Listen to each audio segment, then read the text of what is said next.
یہ دیکھو یہ دیکھو یہ لیکن بھائی ہے میرا, میں نماز سب کے پیچھے پڑھتا ہوں, اور مسلح میں اس کو لے آیا, تو یہاں نماز پڑھا, میں تیرے پیچھے نماز پڑھوں گا. آپ بولو گے یار اس تکلف کی, گندا مجھے اتنا کر دیا, کسی کام کا نہیں چھوڑا. اور یہ تو میں صحیح الزام اگر لگا رہا ہوں نا, اور حقیقت یہ کہ الزام بھی صحیح نہ ہو, سیاق و سباق سے ہٹ کر الزام ہو, وہ الزام بھی غلط ہو, چاہے کسی پہ بھی لگ رہا ہو, سیاق و سباق سے ہٹ کے عبارت پیش کی جا رہی ہو, تو پھر کتنی نفرت پھیلے گی.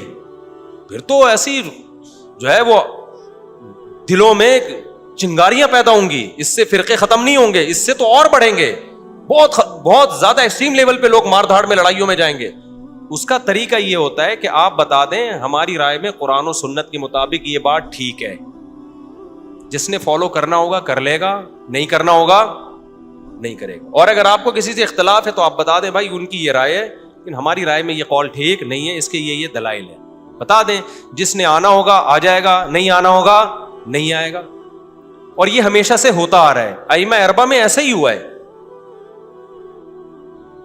ان میں اسی طرح ہوا ہے, تبھی ان کی کتابیں لکھی گئی, کسی نے اس کو فالو کیا, کسی نے اس کو فالو کیا. اچھا لوگ یہ کہتے ہیں جب یہ چاروں امام قرآن و سنت کو مانتے تھے تو ان میں اختلاف کیوں ہے؟ تو یہ الزام پہلے صحابہ پہ لگے گا, وہ بھی تو قرآن و سنت کو مانتے تھے مگر اختلاف ان میں بھی تھا. وجہ اس کی یہ ہے کہ قرآن و سنت میں اختلاف نہیں ہوتا, قرآن و سنت کی تشریح میں اختلاف ہوتا ہے. جب قرآن و سنت کی تشریح میں اختلاف ہو گیا نا, تو اب اس اختلاف کو ختم کرنا ممکن نہیں ہے. جس کو جو تشریح سمجھ میں آ رہی ہے وہ اس کو فالو کرے گا, دیٹس آل, اور اللہ سب کو معاف کر دے گا. نیت اس کی ٹھیک ہونی چاہیے.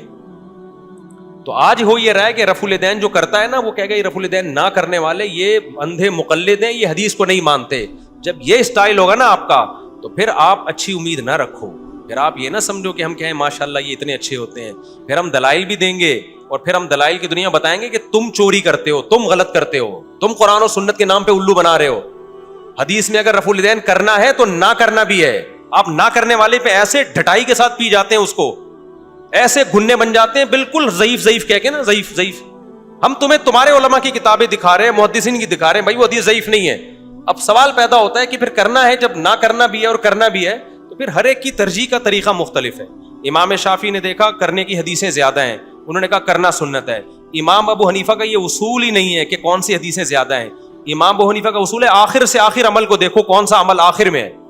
امام صاحب کی دلیل یہ ہے کہ بھائی رفع الیدین اگر کرنے کو دیکھا جائے تو 2 سجدوں کے درمیان بھی کرنا ہے, سلام کے وقت بھی رفع الیدین ہے, کیونکہ نبی نے سلام کے وقت صحابہ کو رفع الیدین سے منع کیا ہے.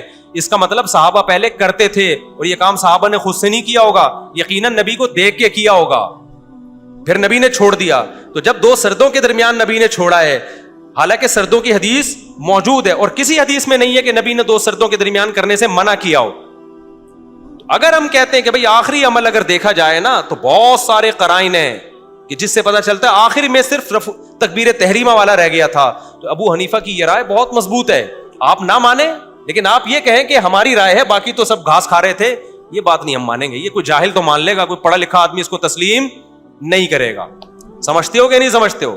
امام ترمذی نے جو لکھا ہے نا رفع الیدین نہ کرنے والی حدیث کے آخر میں, انہوں نے لکھا وہ بھی یقول غیر واحد من اہل العلم, کیونکہ امام ترمذی اہل علم تھے نا, امام بخاری کے شاگرد, ان کو اختلاف پیش کرنا آتا تھا.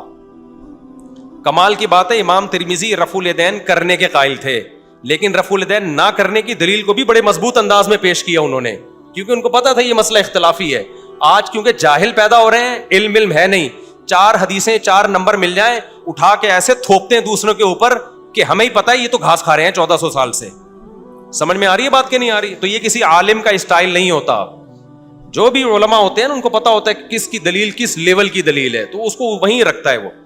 تو امام ترمذی نے کیا لکھا جب رفع الیدین کی حدیث ذکر کی, انہوں نے کہا وہ بھی یقول بعض اہل العلم من اصحاب النبی, یہی بعض اہل علم صحابہ کا قول ہے. لیکن جب رفع الیدین نہ کرنے کی حدیثیں بیان کی ہیں تو انہوں نے فرمایا وہ بھی یقول غیر واحد من اہل العلم من اصحاب النبی, یہ بہت سارے اہل علم صحابہ کا مذہب ہے. سمجھتا ہے کہ نہیں سمجھتا ہے؟ تو آج کل کے اسکالر سے قطعاً متاثر ہونے کی ضرورت نہیں ہے. ان کی سب سے بڑی غلط ہونے کی دلیل یہ ہے کہ کوئی عالم ان سے متاثر نہیں ہوتا. اچھا لوگ فوراً کہتے ہیں علماء متاثر نہیں ہو رہے کیونکہ دکانیں بند ہو رہی ہیں. دیکھو کوئی ڈاکٹر ایسا ہو کہ کوئی ڈاکٹر متاثر نہ ہو رہا ہو، اس کا مطلب یہ ڈاکٹر نہیں ہے، یہ عوام کو متاثر کر رہا ہے، کسی ایک عالم کو بھی متاثر نہیں کر رہا. تو یار علماء غلط ہیں، میں مانتا ہوں، سارے کیسے غلط ہو گئے؟ یعنی 1400 سال ہو گئے اور یعنی انڈیا، پاکستان، بنگلہ دیش، سعودی عرب، مصر، ساری دنیا کے عالم ایک دم لاوارث ہو گئے. 2 سے 3 بندے اٹھے جنہوں نے امت کی نشأت ثانیہ کا ذریعہ بنے اور انہیں سچی مچی کا اسلام پیش کرنا شروع کر دیا. یہ میرا خیال ہے کسی غیر مسلم کی کھوپڑی میں یہ بات نہیں آئے گی. وہ کہے گا یار یہ تو تمہارا تو آوے گا ہی بگڑا ہوا ہے. تو یہ اب کیا 4 آدمی لا کے اسلام ٹھیک کریں گے کیا؟ وہ بتائیں گے نا بات. اہل بدعت کے پیچھے نماز جائز ہے، مشرک کے پیچھے جائز نہیں ہے. تو رفع الیدین کا مسئلہ ہو گیا. تو خیر، تو بتانے کا مقصد یہ ہے کہ یہ جو نئے نئے مارکیٹ میں اسکالرز آ رہے ہیں نا، ان کے بھرم اور ان کے چیلنجوں اور ان کے دعووں سے متاثر ہونے کی ضرورت نہیں ہے. ہم آپ کو اپنی طرف نہیں بلا رہے، ہم قرآن و سنت کی دعوت دے رہے ہیں. لیکن ہم کہتے ہیں قرآن و سنت کی وہ تشریح نہیں چلے گی جو آج کے اسکالرز کر رہے ہیں، وہ تشریح چلے گی جس کو دنیا نے مانا ہے. ابو حنیفہ، شافعی، مالک، احمد بن حنبل، جن کی قانون کی کتابیں صدیوں سے چلی آ رہی ہیں، یونیورسٹیوں میں پڑھائی جا رہی ہیں، مدارس میں پڑھائی جا رہی ہیں، اسی پہ لاکھوں ہزاروں کروڑوں مفتی پیدا ہوئے ہیں، اسی کو امت نے فالو کیا. تو آپ کو بھی اسی کو فالو کرنا پڑے گا، ورنہ قرآن و حدیث کے نام پہ منجن بکتا رہے گا اور ان منجنوں پہ لیبل کون سا لگے گا؟ قرآن اور سنت کا. اس چیز سے ہم بچا رہے ہیں کہ امت مزید ٹوٹے گی، جڑے گی نہیں اس سے. تو میں اپنی فقہ میں نے تھوڑی مرتب کی ہے جو میں آپ کو بلا رہا ہوں، یہ میرے مسائل ہیں، فتاوی تاریخیہ پڑھا کرو. ہم تو آپ کو کہہ رہے ہیں جو قدیم فقہ چلا آ رہا ہے نا صدیوں سے، وہ صحیح ہے، وہ غلط نہیں ہو سکتا. آج کے اسکالرز غلط ہو سکتے ہیں، جن میں بھی غلط ہو سکتا ہوں. تبھی میں تو کہتا ہوں میں کوئی نئی بات مارکیٹ میں لے کر آؤں، اٹھا کے پھینک دو اس کو، بولا یار یہ مارکیٹ میں نئی تحقیق نہیں چلے گی. اگر میں کہوں قرآن حدیث میں یہ، تو آپ کو قرآن حدیث پہلے والے لوگوں نے زیادہ اچھا سمجھا ہے. مفتی صاحب اب قرآن حدیث کے نام پہ کیا ہو رہا ہے؟ منجن بک رہا ہے، ٹھیک ہے نا. تو وہ والے لوگوں کا جو وہ مشہور واقعہ نا، ایک عورت گئی اندلس میں اور کہنے لگی کہ مجھے فتویٰ چاہیے. اس نے کہا قرآن و حدیث بتاؤں یا امام مالک کا قول؟ اس نے کہا امام مالک کا قول بتا دے بھائی، وہ تجھ سے زیادہ قرآن حدیث سمجھتے تھے، ورنہ ایسا نہ ہو قرآن حدیث کے نام پہ پتہ نہیں مارکیٹ میں کیا لا کے رکھتے. سمجھ رہے ہو؟ تو آپ جب کوئی مفتی فتویٰ دیا کرے نا، تو آپ بولو یہ آپ قرآن حدیث کے مطابق تو نہیں ہے، تو پھر تو ظاہر ہے قابل قبول نہیں ہے.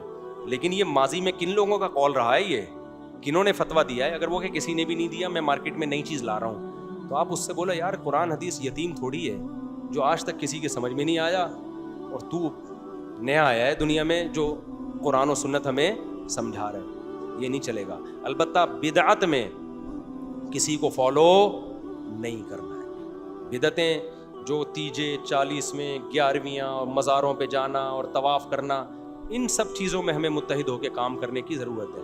باقی رفع الیدین کرنا نہ کرنا یہ صدیوں سے اختلافی چلا آ رہا ہے. ان میں دونوں طرف دلیل ہے. جو ایک طرف شدت اختیار کرتا ہے وہ گمراہ ہے. سمجھتے ہو کہ نہیں سمجھتے؟ اللہ سمجھنے کی عمل کی توفیق عطا فرمائے.